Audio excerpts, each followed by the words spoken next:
આજ રોજ Bhaktinagar police station વિસ્તારમાં આવેલ સહકારનગર મેઇન રોડ પર એક ઈસમ છે જેમનું નામ સાવન રમણીકગીરી ગોસ્વામી, એમની છરીના 7-8 ઘા મારીને એમનું હત્યા થયેલ છે.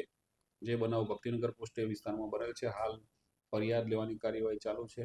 ઉપરોક્ત ગુનાના કામે 2 ઈસમને પૂછપરછ ચાલુ છે અને એફઆઈઆર દાખલ કરવાની કાર્યવાહી ચાલુ છે.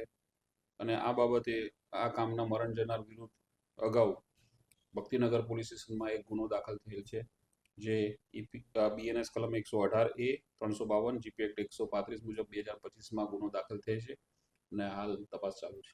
પ્રાથમિક તપાસમાં કઈ સામે આવ્યું? પ્રાથમિક તપાસમાં અંદર એકબીજાના પ્રેમ સંબંધો હતા અને એના કંઈક ઝઘડો થવાના કારણે થયેલ છે, પરંતુ વિગતવારની તપાસ કર્યા બાદ જ એફઆઈઆર દાખલ કરવામાં આવશે.